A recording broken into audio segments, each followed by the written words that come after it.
other colleagues representing different departments of the government of Rajasthan and private entities. All are distinguished participants who are here. To use a cliche, it's really a pleasure to be here for this event. And I would really compliment Ajitab and his team and the government for putting together this event and giving us this opportunity of being here. I'll be very brief. I won't take much of your time. How many of us, as parents, as head of families, how many of us really encourage our family to be innovative? Do we try and figure out different ways of doing different things? There's a very interesting anecdote about a father scolding a son that who's intelligent, you or me? Who's more intelligent? So obviously the son should have said you. He didn't say that. He asked him a counter question. He said, who invented the bulb? His father said so and so. Who invented the steam engine? So and so.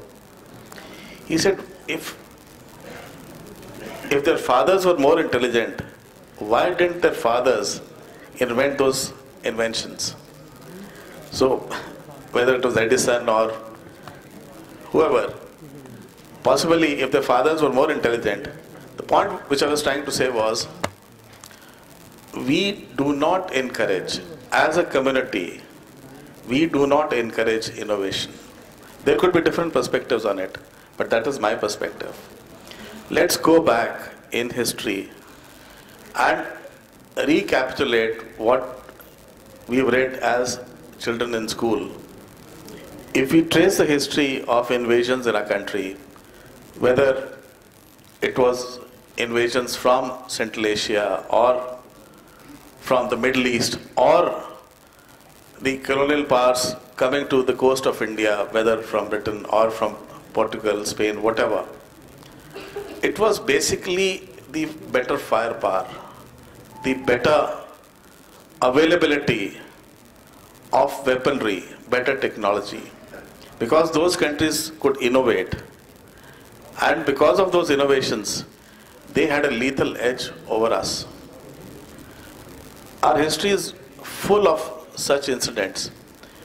On the other side, you see the white man colonizing the US, colonizing America.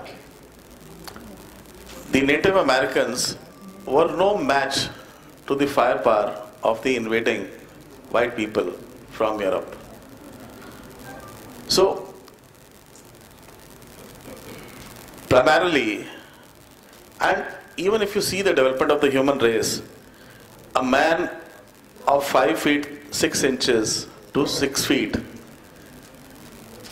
with much less muscle power, with much less strength, if you compare human beings with animals like the tiger or elephant or horse, the basic difference is we are able to control animals, we are controlling different powers in the universe basically because of our brain or human mind.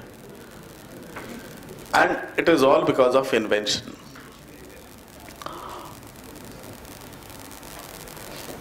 If we see the innovation index today at a global level, we are placed 66.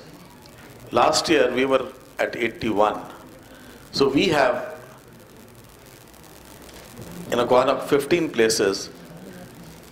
Switzerland is number 1, Sweden is number 2, followed by UK, US and other countries. Nearly 40% of the investment in R&D is made globally, is made by China, followed by Korea, followed by India. US alone makes about 30% of the investments in R&D, followed by Europe of about 20% globally. So that is what's happening at a global level. Now, we've seen a big wave of IT. We've seen a big wave of IT helping India. If IT can happen in India, if we can have BPOs, if we can help the world in the IT revolution, why can't we do it in the R&D revolution? Why can't, and there are companies which have started different initiatives in India.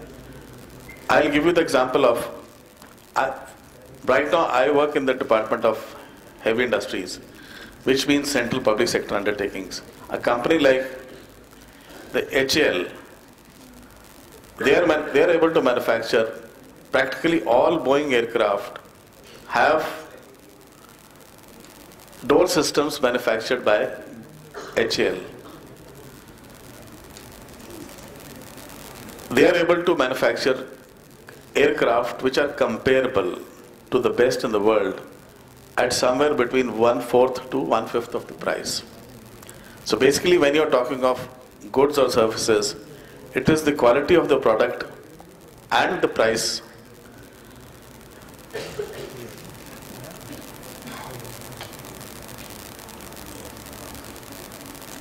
A small company like HLL, Hindustan Latex Limited, now it is called Lifecare Limited, has reinvented itself over time. You will be surprised that a small company like HLL is possibly one of the highest spenders in R&D, in innovation. Over a period of time, it has been able to reinvent itself. It has been able to come up with new products every month, every year. How many of us in this room haven't worn an HMT watch in our lives? Maybe most of us. Now you have a company which was on the forefront of watchmaking, and here comes Titan, and within 10 years it just fades away. Likewise, Nokia, when cell phones came to our country also, basically Nokia was synonymous with cell phones. Where is Nokia now? See the level of innovation in Apple. Every month, practically, you have a new iPhone. So, if you don't innovate, you just perish. You are just outdated. And in the Government of India, in the department which I work in, the government has issued directives to incentivize the Maharatnas and the Navratnas to invest at least 1% of their profit after tax into R&D. The smaller companies, the many Ratnas, they are expected to spend at least 0.5% of the profit after tax. But then funding is one part of the story. So we have to build a culture of innovation. I'll give you the example of Connecticut. After Hawaii, out of the 50 states in the US, after Hawaii, Connecticut is the smallest state in the American Union, just in the backyard of New York. But per capita GDP is one of the highest in the US, and primarily it is driven by innovation. Whether it was Colt Brothers or it was healthcare or IT, continuously they have innovated. If we look at China in the last decade or 15 years, nearly 11% of the students studying in the top American universities are international students. And out of these 11%, today, Chinese students are nearly 27%. In 2001, they were 7%. From 7%, they have gone up to 27%. And from India, we had 7% students in 2001. We have gone up to 9%. Countries like Korea, Singapore, Taiwan, they are very heavily investing in high quality human resource, in innovation and R&D. Now, the question is, how do we leverage innovation in a country like India or a state like Rajasthan? For any R&D, you need high quality manpower and the wherewithal, the labs to conduct R&D. And a researcher can conduct research at very high rates in the US or in urban areas, or he can do it in a lab in a remote area or in a village where possibly he is left to himself. The best research is done in isolation.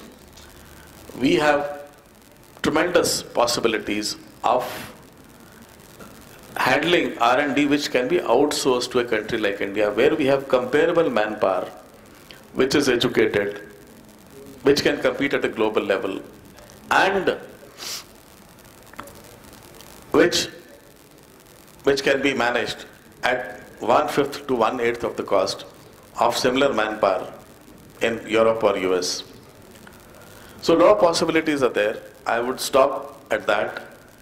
Having said this, I'll encourage other speakers to say what they have to say. We have limitations of time. So I'll ask Subodh to step up and say whatever he has to say. Thank you. And followed by other speakers.